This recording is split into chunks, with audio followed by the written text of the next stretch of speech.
டே 3 நாங்கள் கூர்கில் பார்த்த places. First காலையில் எழுந்திரிச்சோடனே நாங்கள் ஹோம் ஸ்டேலேருந்து ரெடியாக கிளம்பிட்டோம். நாங்கள் ஒரே ஷேட் ஆஃப் ட்ரெஸ்ஸஸ் வந்து பிளான் பண்ணி போட்டிருந்தோம். ஃபர்ஸ்ட் நாங்கள் போகிற பிளேஸ் வந்து ஓம்கரேஸ்வரர் டெம்பிள். இது வந்து ஒரு சிவன் டெம்பிள். இந்த கோயிலுக்கு முன்னாடி ஒரு பெரிய குளம் இருந்தது. அங்கே பெரிய பெரிய ஃபிஷ்ஷஸாக இருந்தது. குட்டி குட்டி ஃபிஷ்ஷஸ் தான் நம்ம ஊரில் பார்ப்பாங்க. ரொம்ப பெருசாக இருந்துச்சு ஃபிஷ்ஷஸ்லாம். இதுதான் அந்த கோயிலோட என்ட்ரன்ஸ். கோயிலுக்கு உள்ளே பார்த்தீங்கன்னா ஃபோட்டோஸ் எடுக்க அலோடு இல்லை. ஸோ இந்த மாதிரி நாங்கள் கோயிலுக்கு வெளில நின்று தான் ஃபோட்டோஸ்லாம் எடுத்தோம்.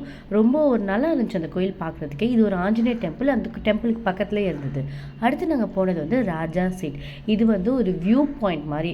ஈவினிங் டைமில் போனால் ரொம்ப சூப்பராக இருக்கும். அங்கே தெரியுதா உங்களுக்கு, அப்படியே மவுண்டெயின்ஸ் தான் நல்லா உட்காந்து ப்ளசண்ட்டாக அதோட வியூவை பார்க்கலாம். ஸோ ஒரு நல்ல பெரிய ஸ்பேஷியஸான ஏரியா.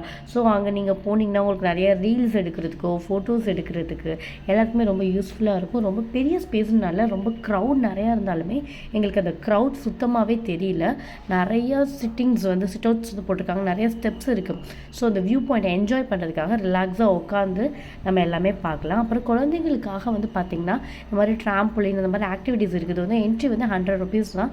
30 minutes அலோவ் பண்ணுறாங்க. ஸோ சர்க்கஸ் இந்த மாதிரி குழந்தைங்க விளையாடுற எல்லா ஆக்டிவிட்டீஸுமே இருக்குது. அதே மாதிரி பெரியவங்களுக்கான ஆக்டிவிட்டீஸுமே அங்கே இருக்குது. ஜிப்லைன் அந்த மாதிரி.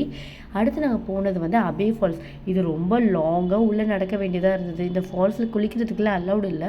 ஜஸ்ட் அந்த ஃபால்ஸை பார்க்கலாம், அவ்வளோதான். நல்லா இருந்தது. அந்த ஒரு மாதிரி ஆனால் ஃப்ளோ கம்மியாக தான் இருந்தது. நாங்கள் ரொம்ப ஃப்ளோ அதிகமாக இருக்குமோன்னு நினச்சோம். ஃப்ளோ கம்மி தான். பட் என்ன உள்ளே நீங்கள் ரொம்ப தூரம் நடந்து போகிற மாதிரி இருந்தது. வெளியில் வந்ததுக்கப்புறம் சின்ன சின்ன ஸ்நாக்ஸ் ஷாப்ஸ் இருக்கு, அவ்வளோதான். இதுதான் இம்பார்ட்டன்ட். இது ரொம்ப சூப்பராக இருந்துச்சு. Glass bridge. இது கூரில் ஸ்டார்ட் பண்ணி 1 year தான் ஆகுது. Entry but costly. ஒரு ஆளுக்கு வந்து 300 rupees என்ட்ரி. ஆனால் நடக்கும்போதே கொஞ்சம் எங்களுக்குலாம் பயமாக தான் இருந்துச்சு. ஏன்னா அடியில் ரொம்ப டீப்பாக இருந்துச்சா. ஸோ ஒரு மாதிரி பயமாக இருந்துச்சு. எல்லாருமே நடக்கும்போது ஒரு இடத்துல எல்லாம் ஜர்க் ஆகிடுச்சு. ஸோ ஜர்க் ஆனால் நமக்கு பயம் இருக்குல்ல. கிளாஸ் பிரிட்ஜ் வேறு அப்படியே டிரான்ஸ்பரண்டாக இருக்கும். கீழே பார்த்துட்டே நடந்தால் எனக்கெல்லாம் தலை சுற்றுச்சு. பட் உங்களுக்கு எப்படின்னு தெரியல. பட் நல்லா வர்த்தாக இருந்தது அந்த பிளேஸ் பார்க்குறதுக்கு. நிறைய ஃபோட்டோஸ் எடுக்கலாம். அதே மாதிரி அங்கே நிறைய ஒரு பீப்புள்ஸ் இருக்காங்க, அந்த ஒர்க்கிங் எம்ப்ளாயீஸே நமக்கு ஃபோட்டோஸ் எடுத்து அவங்களே கொடுப்பாங்க அந்த வியூ பாயிண்ட்டை கவர் பண்ணுற மாதிரி. ஸோ நல்லா இருந்துச்சு. அது மாதிரி வித்தியாசமாக கான்செப்ட்ஸ் யோசித்து நம்ம வந்து ரீல்ஸ் எடுக்கணும் அப்படின்னா அங்கே நிறைய எடுக்கலாம். கொஞ்சம் டிரான்ஸ்பரன்சி ஸ்பேஸ் மாதிரி. அதுக்கு வந்து அலௌட் வந்து பார்த்திங்கன்னா கரெக்டாக வந்து 10 minutes தான் அலௌடு. 10 minutes வந்து நம்மளை வெளில கூப்பிட்ருவாங்க. வாங்கன்னு கூப்பிட்ருவாங்க. அதுக்குள்ள நம்ம வந்துடும். நெக்ஸ்ட் நாங்கள் போன பிளேஸ் பார்த்திங்கன்னா இது வந்து கேரளா ஆயுர்வேதிக் சென்டர் மாதிரி. இங்கே வந்து என்ட்ரி உள்ளே போகும்போது என்ட்ரி கிடையாது. உள்ளே ஃபுல்லாகவே ஆயுர்வேதிக் பிளான்ஸ் தான் இருக்குது. இந்த வல்லாரை, தூதுவலை இந்த மாதிரி எல்லாமே ஆயுர்வேதிக் பிளான்ஸ் தான் இருக்கும். ஒரு கைட் வந்து நமக்கு ஃபுல்லாகவே எக்ஸ்பிளைன் பண்ணுறாங்க ஒரு பிளான்ட்டும் என்னென்ன மெடிக்கல் யூஸ்னு. அதுக்கப்புறமேட்டு அவங்க எக்ஸ்பிளைன்லாம் பண்ணி முடிச்சதுக்கு அப்புறமேட்டு அவங்களுக்கு ஒரு பக்கத்துலேயே ஆயுர்வேதிக் சென்டர் இருக்காங்க, கூட்டு போகிறாங்க. அங்கே ஆலோவேரா ஜெல் மாதிரி பியூராக ஆயுர்வேதிக் ப்ராடக்ட்ஸ்லாம் இருக்குது. அதெல்லாம் சேல் பண்ணுறாங்க. நெக்ஸ்ட் நாங்கள் போன இடம் வந்து பிருந்தாவன் கார்டன்.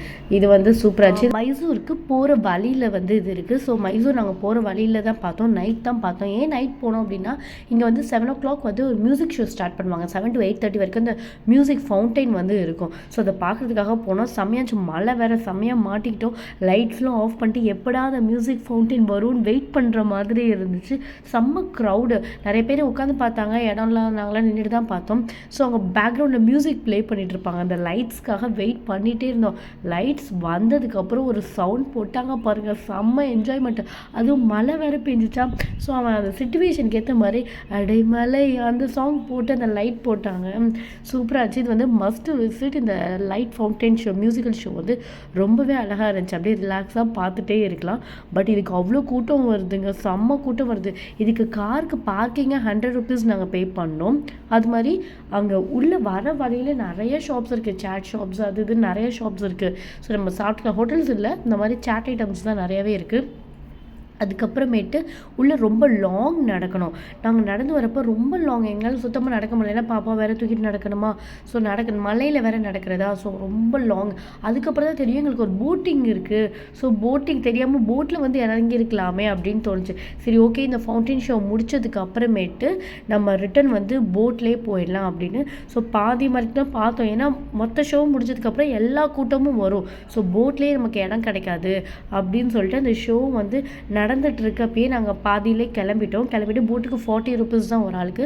ஸோ நாங்கள் போட்டில் ஏறிட்டு அது நைட் வியூவில் போட்டிங் நம்ம மோஸ்ட்லி போயிருக்க மாட்டோம் யாருமே. ஸோ அந்த நைட் வியூவில் போட்டிங் போனது வந்து ரொம்பவே நல்லா இருந்தது. இதெல்லாம் முடிச்சதுக்கு அப்புறமேட்டு எங்களை டிரைவர் வந்து மைசூரில் இருக்க ஹோட்டலில் ட்ராப் பண்ணிட்டாரு. நெக்ஸ்ட் டே 4 ஆஃப் மைசூர் பார்க்கலாம். பாய்.